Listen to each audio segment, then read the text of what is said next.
Hey friends, welcome back to Geeky Sanjay. Today we are diving into how to authentication in Java Spring Boot. I'll explain all the code in detail while showing you a step-by-step tutorial on geekysanjay.com. This tutorial will help you create and understand basic authentication in just 30 minutes. I won't be writing any new code today because I have already done that in my tutorial. Instead, I'll just explain how everything works step by step. We are making a simple app for handling user authentication. It has three parts: signing up, login, and logout.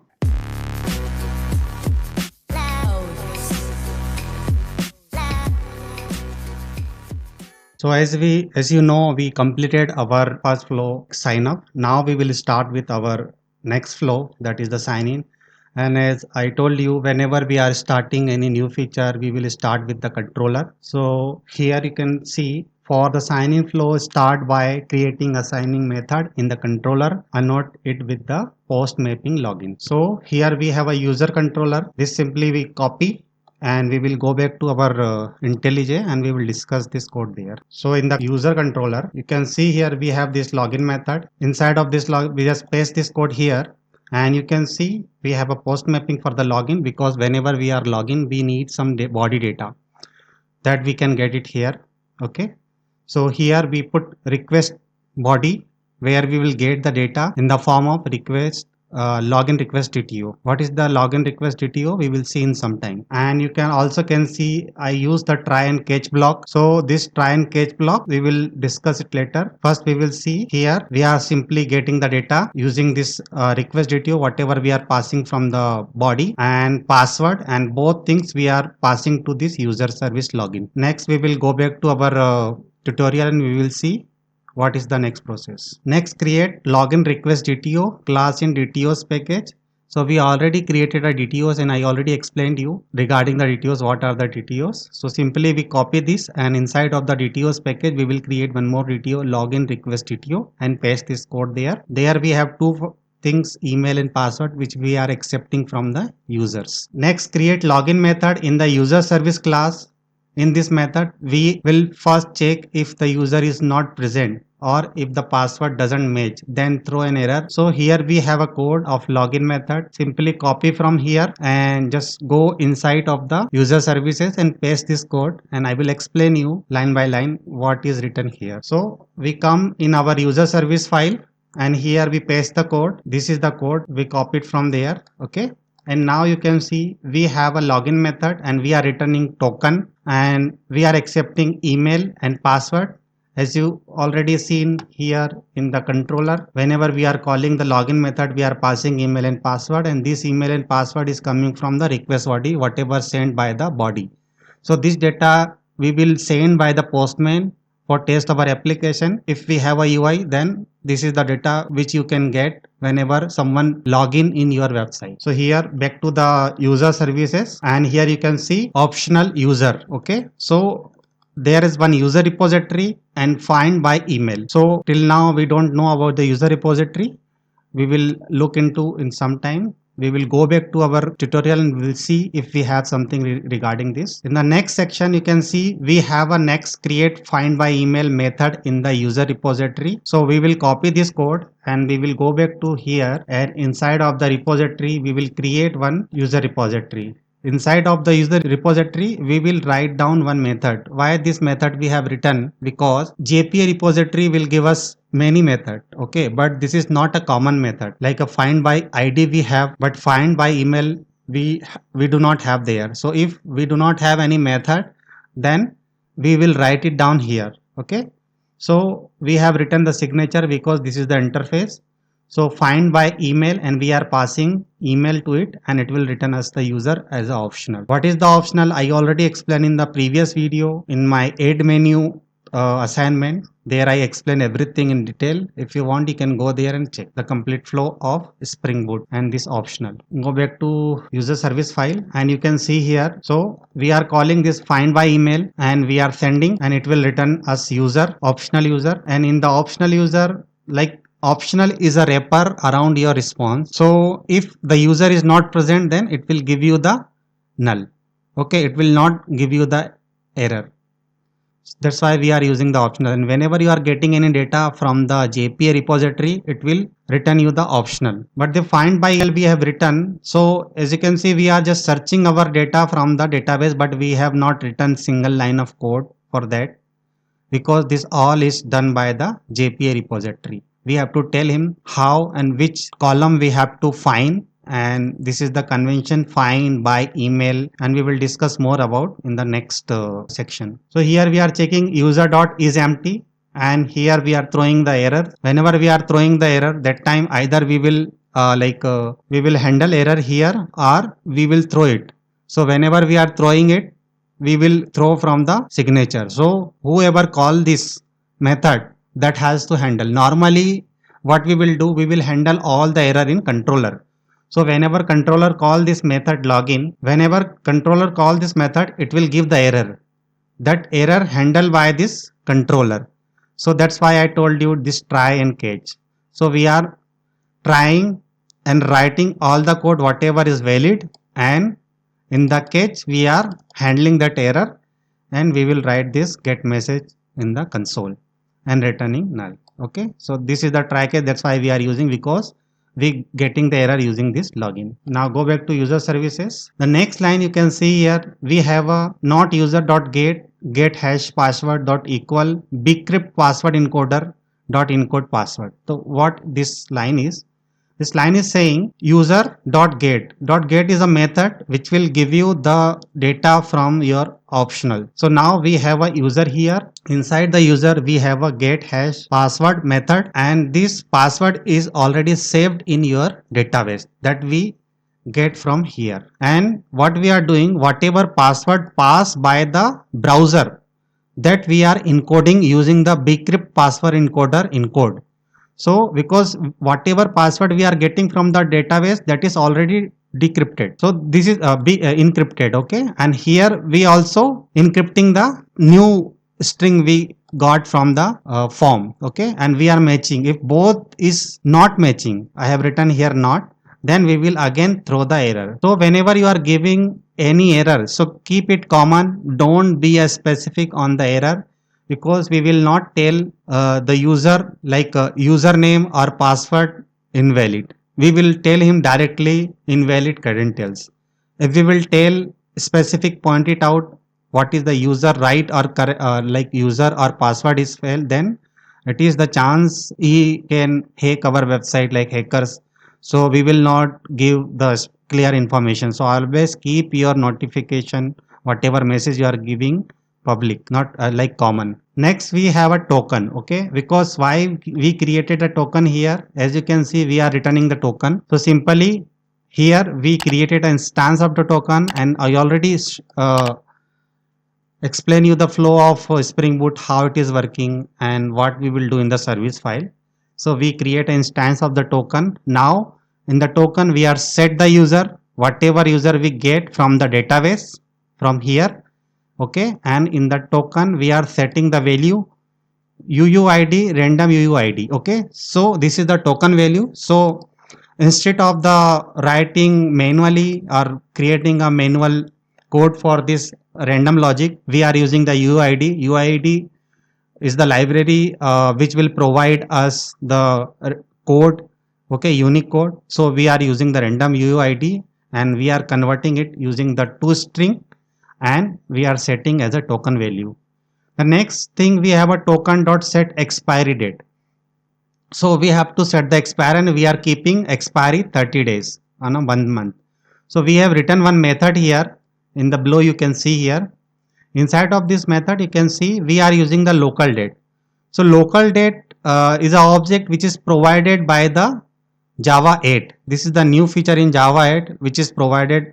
Before this, what we will do, we will use the calendar instance, and we are converting our date in the time second and then again convert to date. But it is very common, that's why in the Java 8 we got this local date. Inside of this local date we have a local date now, so it will give you the current time, and we have one method plus days where we are adding 30. Okay, so whatever is current date, it will add 30 inside of that, And in the next line, what we are doing in the current date, whatever we are getting from there, we are writing down at start of day.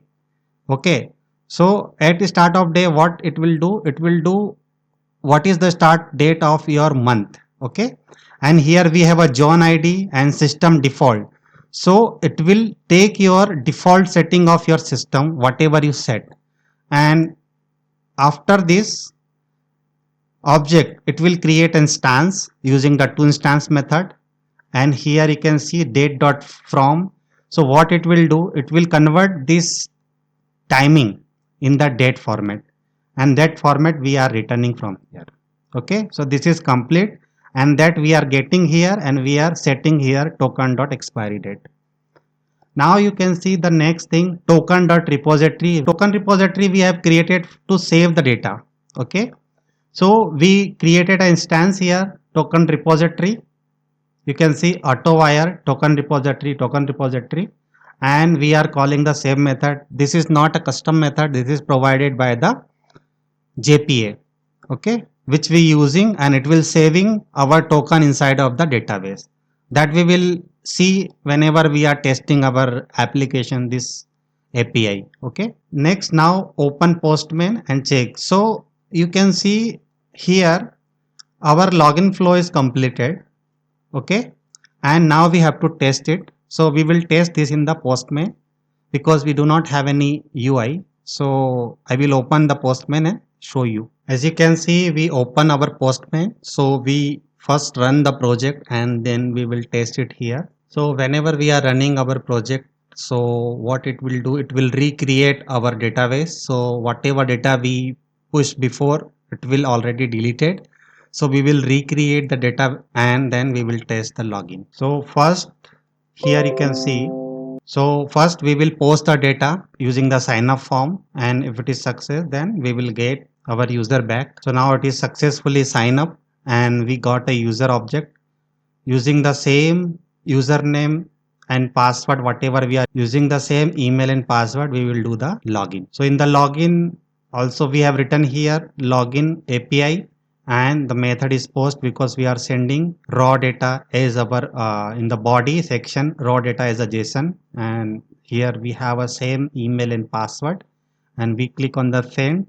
Whenever we are sending it, means whenever we are logging, if it is successful, then we will get back to the token, and that token we will check in our database because we are saving in database also. So we have completed our sign up and login flow. Now we will work on the logout section, and this is our this is the last part of our tutorial. So as you can see here, create a logout method in the user controller. This method will return response entity and take a request parameter as a token. So here we have a code. Okay, this code we have to put in the controller. So first copy this, and here you can see we put our logout code here, and we just calling user.logout. Okay, and we are passing the token.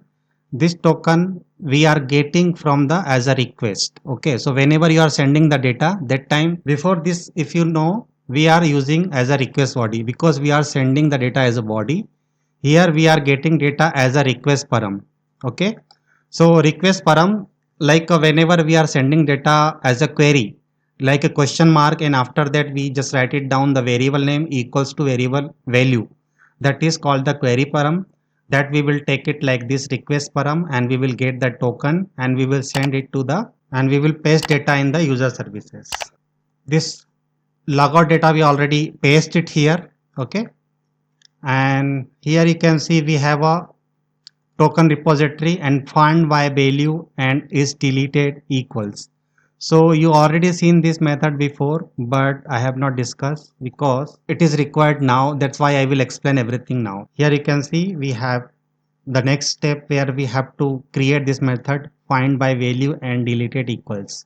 Okay, copy this method and paste inside of our token repository. Okay, so what this method is, find by value means whatever value we are sending, like this value token value. So we already kept the name of value inside of the token, and so this is the join operation which will, like we can add the condition, is deleted equals, okay, equals to what? Equals to whatever we are passing from there. So this both the field value and equals already present in the database, and we are sending two parameter, one is a string token and another boolean. If this value equals to this token and this field equals to this, then what will do, it will return us the token as a optional. Okay, so here we have written the custom method. Here in the services we call this, we passing token, and is deleted we are passing false. Like if you are not deleted your token, it is present, then we will get this here, and we will check if optional token is empty, then return.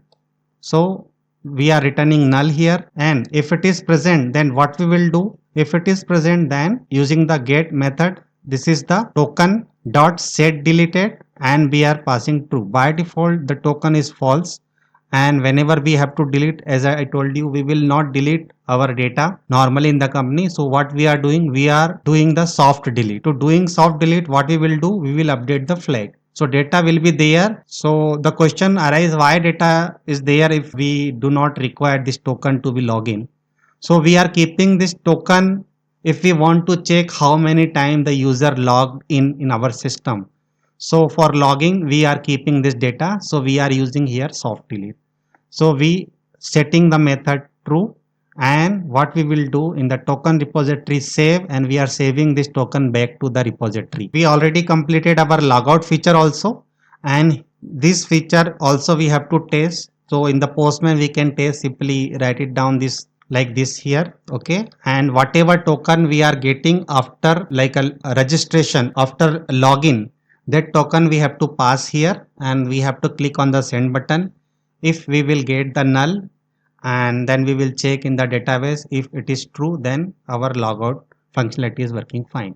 So now we will go back to the Postman, and we will check this functionality is working or not. As you can see, we open the Postman, and whenever we are starting our app, restarting our app, that time it will delete all the data and recreate the database. So first we will sign up, then we will log in, and then we will log out, because there is no data to test. So here you can see we already saved this in our Postman as a collection, so we can test it. Simply I click on the send button, okay, and we are passing here, you can see first we have a method post. We written down here our API, and then body raw type JSON, we are just sending our data. As you can see, we successfully sign up in our system, and we get a response as a user. We will check there in the database, is it inserted or not. So here we open our workbench, and we simply click on this to select our database, and then here we click on to check data. Here we already email and password already saved, means sign up is done successfully. Now the next process we will do is the login. So in the login we have selected the post method, and here we have just put our login API endpoint, and here in the body as a JSON we are putting the same email and password at the time of we use like a sign up. So I just click on the login. As you can see here, we have a same email and password. Now we will click on the send, and if it is success, then we will get back to the token. Got a token as a response. So we already log in the system, and now for the logout, what you have to do, simply copy this value. This is the token value which we have to log out. So copy it from here, and just go to the logout, and here you have to change your token. Keep in mind, if you are just testing it multiple times, you have to do this, and simply click. So here we are not getting any response because I'm not sending anything there, but we can go there and check in the database what is there. So here we are in the MySQL workbench token. So here you can see is deleted. By default it was 0, but whenever we log out we make it to 1. So now you can see our flow is working fine. So here on the geekysanjay.com you can find all the required data I explain in very detail, and you also can copy and paste all the code, and if you like it, so just go there and check. And if you have any questions, please write it down in the comment section below. That's all for today's video. If you learn something from this video, make sure you hit a like button and press the subscribe button, and follow me on Instagram, and check out my website geekysanjay.com, link in the description. Thank you.